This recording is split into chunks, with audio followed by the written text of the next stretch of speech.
sanam koge inya lasare johar ar tein do na blok ate ape samang rein seterok kana ar tein dana dana te mid nyumurum serei rusika salain uprum hona jahai do gota ge pe nyel kate baraya pe jhoto ge pe urumiya uni salagin uprum hona to nitok dana dana te hoy Victoria set hei hoi kana unia Kolkata re program tahe kan taya to nyapam hoi kan ta ado jom bara kate le leda chotala kati Victoria set bon dara aguya to sudu ing mato do chida ape ko samang ro udu giya uni okoy kana uni doy huyuk kana Singrai Soren जोहार के सनम को ओ साथे बिना जोहार हे जोहार तो आम मातो गोटा को बड़ाई मिया को नेल का मे गया को आर को झोटा को बड़ाई मिया तो आम होय जेले इनहिन बड़ाई मिया आम जे होय उना सेरेंग से झोटा किछु रू ओरंग ते झोटा तेगेम पारुखिया तो आम नो लाइन रे चेक कते नामेम हेइना लगे अडी मारन कथा बि लेके पारुखिया तो पारुखी गया तो हड़मा अदे जहाँ मचीरे इनको दुरुबया से जहाँ मचीरे अबिन दुरुबना बिन आय उमनेआ तो ओना मचीर तना हकदार कनी से बांगा इन तेमा बन बुझा बोतर गिन बुझा तो जेतु जतो हड़ ओना को मेन खान इन बताव का कन गया बांगा दो बांगा और ओना साथे होय जहाना जिनिस चेक को मता हासिल लगी तखन मा अडी उस्तै डहार ताम हुआ उनका के अड़ी उस्ते आनाट हो नेल पारम हुआ अड़ी रकमा चेक को मता बुगी बड़ी मेसा काते के चला तो झोतो जिनिस के पॉजिटिवली नेल लेखान और ओना रे चेक को मता बड़ी हो जुदी जहां हुई कान खान अबिना जीवन रे ओना हो अबिना मिटन आशीर्वाद लेका के कमिया जुदी ओंडे खना बिन उडुक चला कते लासेन बिन चला नो ओना मिटन उपलब्धि हुई कना और होय चेक को मता ओना साथे मांगते लई तिया कते कना आले फैमिली रे दो पहिल खना गे नवा एने सेरें कल्चर दो आयो तिकिना अमल करे खना गे मेना बाबा तिकिन आयो तिकिन किन रुसिका किन ताहे कना अकिना जुग रे जखन अकिना समय ताहे कना उमेर ताहे कन समय हो आयमा जायगा के नोका को नेता गा किना मन सम्मान के एमका किना एने सेरें तला आयो तिकिन आदो उनकान फैमिली रे जन्म काते अपनार गर्व आइको कना आर ना रना गे अब बन लहा इदिया ताला आर हो जे आम नुना माने सेरें माने सेरें एकदा जतो माने ट्रेडिशनल मॉडर्न झोतो रकम आगे तो नोरन रू औरंग झोतो गेम बाड़ाया ताहला आम की नोरन उनकान सेड़ा टीचर को ताहे कान तमा से आम तेगे निजे तेम कराव कतना तो राहा को एजेम गाबाना सेरेंयम गाबाना झोतो किछु के तम होराय तबना आदो झोतो खना मारांग जुदी टीचर लेकाते ले लेखान मा नागे लेखा आय बाबा तिकिन के कारण उनकिन ठेन ओका गुण आते इनकिन नवा धरतीपुरी किन भेजा के ओना गुण रना प्रकाश करना और साथ साथ होय टेक्निकल कथा से जुदी लई खान ओड़ा रे जुदी हो एकदम हपन समय इंस्ट्रूमेंट तो सुर रे बन नाम का जुदी हो वायोलिन बेहला रुई ताहे अब इन बेहला सेन खूब दरस्ते बांग ताहे कना इया दो ना कीबोर्ड सेन ताहे कना से बंकान हारमोनियम सेन ताहे कना और इन दो उनका 7 8 ओकारे 9 10 धबी हो इन ठन दो उनका कीबोर्ड लेकाना दो सुर रे बांग ताहे कना तो सपोर्ट नाम का सुर सुपुर रे और मास्टर लेकाते लई लेखान तो उनका दो निर्दिष्ट जेलका अब गुरु आते को चेदा उनका दो बांग चेद हुई कना जखन के लहा इदी हुई कना तिना के चैलेंज हेज इदी कना धरो नुका कना मांग ओड़ा रे रुई ताहे ओड़ा रे रुते जखन अतु रेना कॉम्पिटिशन जत्रा रे को लई के बांगा बाबू आम रुई ताबन आम भागिम रुईया तो उनका के आले अतु रे 30 जून रे कॉम्पिटिशन ताहे ना 30 सॉरी 7 8 गान यात्रा पार्टी ताहे कना झोतो रे को रुई चकिदिया माने आर एटा ऑप्शन बचुआ चलो नुई गिर तबना ओने जे इने हिलो निंदे मि निंदे रू के ओना रू रेना ऑर्सोंग ते मोटा मोटी आले अतु को सुर सुपुर अतु को तो पसनाव गना नुई गिद्रे भागी रुया तो ओना रेना रिजल्ट स्वरूप सिद्धू कानू ओपेरा रेना सिलेक्शन माने सिद्धू कानू ओपेरा से नुई बन सिलेक्शन लेखान या अच्छा ओने जे रू के ओना मा ठीक गया अतु रू के प्रॉब्लम मांगा जखन रिकॉर्डिंग फेस किया स्टूडियो रे नेल इन ओडे चला कते नेला बांगा चेक को C D E F G नोना स्केल को लगती कना और ताल को दादरा कहरबा इमा बन बुझे तायमते जखन गे ओना स्टूडियो रे फेस किया को नेले नोवा को पेपर लगा कना और दोसर हिलो खान गे कोलकाता सेना हेज ने यार कोलकाता रे मेना बना तो हेज कते बड़ो बाजार खना आंजम कई बड़ो बाजार रे म्यूजिक इंस्ट्रूमेंट को नामो ओंडे के बुई को नामो तो ओंडे खना बुई कलेक्ट किया कलेक्ट करते बारे प्राइमरी लेवल रे म्यूजिक चेदो लगित ते बारतिया ओनलिया इन हता किया हता कते ओड़ा इन इदी के टाइम ओना सला ऑर्गन सला नोआ सला रिलेटेड करते एकदम इन छुटेना तो उनका करते मोटामुटी ओना प्रॉब्लम होइन सॉल्व इदी किया बड़ा कि नोआ द नोआ कना और ऑलरेडी उनका रू तो बांग बड़ा करते हो ओजान ते हो मांग खना जुरुत था कोडिंग का मता कोड को सी मेजर डी मेजर से माइनर ओना को दे बिना बड़ा तो ओता गया ओना जे नोआ को मेता बुई अगु तायम चेक किया इन तायम जखन रिकॉर्डिंग इन चलाना नोटेशन को चेक इदी के मोटामुटी सारे गा माचित को ओला को नंबर ये को रहा को अदो ओना को ये तो टाइम तक ओना हो इंप्रूव ना स्टूडियो लेवल रे ताले उनको को पतिना बांगा ने गिद्रे ओना तो गाने के कम तो उनका चेंज हे कना अदो ने को लिया तमाम तमाम ते तोहत ते बजाओ तीन चेक माने नोआ दो होय कना आम निजे तेगे नोआ आमेम छड़ा कदा माने होय होय हे माने जहां पे बुई अगु कते ये कते जहां लका कते नोंका अच्छा होय पहिल जेले आमा ड्रामा पे कराय तहे नितो दो ओना ड्रामा को तो बांग ᱧᱟᱢᱚᱜ ᱠᱟᱱᱟ नेतारन गिद्रे जेमन इ बाबू के जेमन कुलिन कना हे मा ये सिंगरे सोरेना जहां को ड्रामा तहे जहां जेमन गिदी मेले मेले कोइल हाइल दाले हो ओना को पे लेया बांग मा आदि बेस्ट ड्रामा कना तो ओना को तो खाली माने भॉइस के आंजमोग कना किंतु बाले ᱧᱟᱢᱮᱭᱟ आलो हो ᱧᱮᱞ साने नेतारन गिद्रे ओना चेत मेसेज को माने चिदा बाको ᱧᱟᱢᱮ तानवा चेत कारण ते एक्चुअली अडी मारांग अभाव कना माने ओना आले होले फील दड़ा कान गया माने बुझो दड़ा कान गया उन समय ओका कंटेंट से ओका क्वालिटी तहे कना ड्रामा रेना एक्टिंग रेना से स्टोरी रेना उन समय में उनकान वीडियो रेना फैसिलिटी में बांग तहे कना माने अडी रेयर तहे कना अडी कॉस्टली तहे कना आदो उनकारा उन समय रे शूटिंग दोहो लेकना हो अडी लास्ट किछु गान शूटिंग कना ओना मांग दो बांग शूटिंग कान गिदी मेले बोले मा एकदम के बांगा कुदुम रे कुड़ी हो पाले बांग पांजा पाड़े थई पांजा पाड़े अदन कुदुम रे कुड़ी तो कैसेट ले कराव ले जेतु ना कैसेट ना ऑडियो दो ᱧᱟᱢᱚᱜ ऑडियो ते ᱧᱟᱢᱚᱜ आदो नितो नुना दिन हुई कना माने 2000 खान प्राय 22 बछर गान होइना नितो ओना ओका क्वालिटी तहे जहां आर्टिस्ट को तहे कना उनको नितो अडी होर तो उमेर कना अच्छा किछु होर दो बनु को ना दतिपुर रे एक्सपायर्ड गन तबना को तो उनका करते ओना सेम जिनिस नितो ᱧᱟᱢ दो मुश्किला और रीमेक लिगे जदी बिन ले रीमेक जदी दूसरा करते बन बनावा ना आर्टिस्ट आते हल्का लखन दास लाही रोपड़ लेना नोआ स्क्रिप्ट को आज तो पांजा बड़ा बाय नामे ओका ठीक करे माने फुल स्क्रिप्ट दो माने कैसेट लिगित मा जहां इनमा मेना गे खाली रोपड़ कान था तो ओना रीमेक हो मुश्किल कना और मांगा ऑडियो चितान ते वीडियो बनाव हो ओना दो बाय हुआ चोरो और आर्टिस्ट को बनु को अडी मिटंग अफसोस बुझो कना निजे हो कारण ओना जिनिस नितो जनरेशन रन होड़ को नेल सना को बाको नाम दरा आदो नोआ तो पालन मुश्किल गया आदो एनहो दूसरा डिस्कशन गानो आपा को स्क्रिप्ट मेना करो कुदुम रे कुड़ी के बनवा एटा जहां स्क्रिप्ट को मेना नितो कर गिद्रे को इदी करते नावा करते मेकिंग करते वीडियो करते उनका दो स्टोरी उनका सीरीज अकलते बनाव दोहो गानो खान जहां को स्पॉन्सर को उडुगो कान से मान उनका बना दो का ताले कान दो ना हुयु के जो नोआ कना कथा आदो होय निजे हो बुझो कान गे अडी गान जतो दो ना बांग सामना गानो अच्छा निये ओका लेकाना सेरेंग कम ऑल तोलेदा और नितो नाहा गिद्रा चेल काना कुसिया ना बारिया क्वेश्चन ना मीनिंग बार लेकाना कुसी मिटन हुई दा और ऑल इन ओना मिटन हुई दा आदो जतो जिनिस रे जे कुसी लेका तेगे ऑल हुई ना तो अपनार ठेन दो एक्सपेक्ट दो बांगा नोआ खातिर बांगा जे अडी गान जिनिस मेना जहां दो सेरेंग तलाते एमो रना लगती मेना जेलेका अब बन नो जहां अब जहाँ तीन इवेंट में सोशल इवेंट लेबिन बांखान जहाँ अब महापुरुष को जन्मदिन लेबिन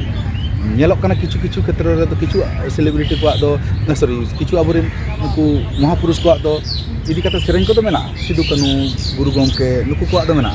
आरो आयमा मेना को तबना उनको इदी को कते किछु सेरेंग को ना लगती मेना आदो नोआ जदी बाको डिमांडा मेनते बाबन बेनावा नोना दो पाले विशेष इन ठेन खुना दो ओना दो एक्सपेक्ट बांग हुयु कना माने जेहेतु बन नेला नितो सामांग रे बाबा तिलके मजा जनाम तो आसा बन उनी इदी कते मिटन सेरेंग ताना ताले ओना सेरेंग उडुक लेन खान बछर की बछर 30 गे आजा जन्म माहा मना इन हिलो गना सेरेंग दो चलु गनो ताले नो मिटन सोशल डिमांड कना आदो हुई दळे नो आदो ऑडियंस दो बाको खोजोआ ना आबो बन बनावा नोआ ना और खोज जहां मेना खोज लेका तो बना कना बांगा दो बांगा अबरिन ऑडियंस अबुआ दुर्भाग्य मानवा कना अब होड़ मिटन एरिया भितर में बचे बना ओको उड़ीसा रे मेना कन ओको झारखंड रे मेना ओको बेंगल रे मेना ओको बांग्लादेश रे मेना अबुर नो तो जतो होड़ा टेस्ट अलग गया किछु दो अब नोतेना ट्रेडिशनल लेका तबन कुसिया किछु दो दुमका पाहटाना ट्रेडिशनल तबन कुसिया उनका मेना किछु दो मॉडर्न सेरेन हो बनाव लेखान जतो हो कुसि गया तो ओना लेका तेगे अब कल्चर रे नेलोक kana adi lekana te tol kana तो ओना तेगे पालन अलिया सेरेन को बिन नेलका चेष्टा अलिया एडर कोमा बनाव रेना मॉडर्न हो बनाव गानोक kana रॉक हो बनाव गदक kana मेलोडी सो बनाव गानोक kana रोमांटिक हो बनाव गानोक kana slow motion romantic dance वाला रोमांटिक से किड्स गिद्र माने बिटिया ते हो सेरेन जहां को ओना लेकाना हुई माने झोत्तो होड़ा टेस्ट दोहो काते बनाव रेना होय आमी बिटी जे होय होय सेरेन या गाल स्टेज पर ले नेल कदया नोआ सेरेन के तो बिटी तो आमगे झोतम तैयार है तो बांग माने सेरेन तैयार माने दो लिरिक्स दो मैक्सिमम नित जहां कमी कना आज गोड़म बुडिना ओना पहिल सेरेन को जहां आज आंजम चेद अगु का ओना सेरेन को मॉडिफिकेशन रे इंजिन कमी माने ओना सेरेन ता नितो माने चेद लेकान दोतो पैंट चेद लेकान रंगीना दोतो पैंट हरोगा खान नितो हड़ को एक्सेप्ट दाड़ा तो ओना खातिर ते ओना मारे सेरेन चितान रेगे नेतार लेकाना म्यूजिक को कटी मॉडिफिकेशन म्यूजिक एमा कान खान नेलो कना जीवी रुड़क कना आर सरिते हड़ को ओना को कुसिया अच्छा नी ओक्ते अब सानताड़ी म्यूजिक से एने सेरे तिना गान डेवलप कना से तिना गान अब नोंदे घाटती मेना एक्चुअली डेवलप और घाटती रे मान कठी चितान रे डिपेंड आय ना दो नोंका कना ओवरऑल जदि बन नेला ओवरऑल नॉर्मल मेत ते बन नेल लेखान डेवलप कना माने जहां को मेता कना नितो टेक्नोलॉजी बेस्ड सेरेन को म्यूजिक को माने नितो नोंका को बना तबन पूरा जहां अब ट्रेडिशनल इंस्ट्रूमेंट काते सेरेन नोंका हम किछु को बना गया किछु ओना मॉडिफिकेशन काते को बना गया तबना किछु मारे लिरिक्स इदी काते को बना नावना लिरिक्स चरक इदी काते को बना गया और ओना मोनिटाइज काते ओना खना भागी पुसे होबन कमाय गया तो नोआ लेवल रे ओवरऑल नेल लेखान मिटन डेवलप कान गया आर मिटन डेवलप का हुकना डेवलप रे तो सीमा बची नि जखन जो ओना म्यूजिक को आर कटी जदी आर हो ओना रे गहिर सही छुटेवा खान से ओनार आर कटी चेक लेकाते प्रेजेंट लेखान ओना अबो इंटरनेशनल लेवल रे होबन मार्केट दाड़ा ओना सेरेन को जेमन नितो हो ऑलरेडी अबो सेरेन सुदु हर दो बाको आंजम ताबोना माने एटा जति को आंजम नोरा प्रूफ मेना माने यूट्यूब रे बोन नेल लेखान बोन नेला ओका ओका करे को तीन को व्यूज ओने नेल लेखान के बडाय कना अब चेदा उनको होना को खोजो कना तेहन इंडियन म्यूजिक भितर बॉलीवुड की जहां तिना के म्यूजिक मेना ओना को मिटंग धाचा रे हेज अकान बिदल रे अब सेरेन के यूनिक हुआ संताल को ना दो ट्रेडिशनल लेबिन मॉडर्न लेबिन कल्चर लेबिन लोकेशन लेबिन कस्ट्यूम लेबिन अब जहां तना कल्चर मेना ओना बोन देखा के सेरेन तलाते तो ओना को होड़ भागी को बुझाया ओना खातिर ते अब मोस्ट रिसेंट बिन नेला अब व्यूज अडी अडी यूट्यूब रे तो ओना रे मिटंग भागी पॉजिटिव दिक कना आदो ओंका के निया टुकु डेवलप धाबी दो कुसी रना कथा एनखान आरो ओना खना नापाय गानोआ ओना आरो अब कुरुमुटु ताहे तो नोआ रे खूब जस्ती रस्कल लेखान बांग गानोआ जाते ओना अब सांताल म्यूजिक आरो इंटरनेशनल लेवल रे चर्चा हजुमा जेमन पंजाबी सेरेन को हुआ अब ओना चर्चा रे कुरुमुटु ताहे तबना नोआ हेना कथा अच्छा नियोक्ते आम होय जे मॉडर्न से रॉक से जहां नोआ ट्रेडिशनल आम ओना नि जेम करादा तो नोआ तो आदि हर बाको कुसिया कना मॉडर्न तो नोआ चे एम आमे मेता को आदि हर गे को लिया मॉडर्न दमे अतिरिक्त होय होय जेलेका अब हर भितर नोंका मेना को राबांग दिन तो दिन बड़ाम कुसिया सिंह नींदे बड़ा बाम कुसिया उनका नोड़ मेना को रियलिटी चेक कना हम नींदे पारम हुयाम गे आर सिंह पारम हुयाम गे अदो उदगर दिन आरो हर सिंह मार्शल को कुसिया अयुब कुसिया इदो सिंह मार्शल द बांग इदो अयुब बजा तो नोडे होना गे ओके दो लिया बांग ट्रेडिशनल गे मॉडर्न द बांग ओको चलिया मॉडर्न ठीक गया ट्रेडिशनल दो उन रस्क बाय बुझे उनका मेना को कथा दो ओना दो बांग कना कथा दो बानार के जथात जगह रे बानार ना लगती मेना मांग थाई लई का जे अब ट्रेडिशनल दो नोआ कना अब अंतरात्मा जुड़वा नोआ अब जानाम खना गुजु धबी हपड़ाम को एमन को सिस्टम का सेरेन एने सेरेन तला तेगेम ताहेना अडी को लेना बाबू कल्चर खान आदो अबन तीन दिन अब जीवी जीवन ताहेना एने सेरेन दो कल्चर ट्रेडिशनल एने सेरेन दो अब कल्चर एने सेरेन दो जुड़ो कते ताहेना ओना सला गे कम्पेट मेना बाबन हिड़ी ना मिटन पॉइंट कना और ओना तलाते अब जुमिद बना ओना तलाते अब दाड़े एमा बना दोसर कथा हुईना जेहेतु अब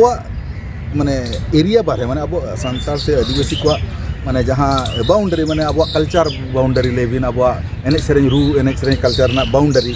बाहर जदि बिन चला उनते मिटन अलग जगत चला कना जहाँ तो मत मॉडर्न ठीक है आदो कि बाबन खोजा ओंडे हो अब एंट्री बन हतावा से उनको तो लिया नुकु तो नहीं को दाड़े हांकाना तो क्वालिटी बचुआन तक तो चेदा को कल्चर राकाब रना इये बनु बचु तकवा नेतारन गिद्रा जहाँ को कुसिया kana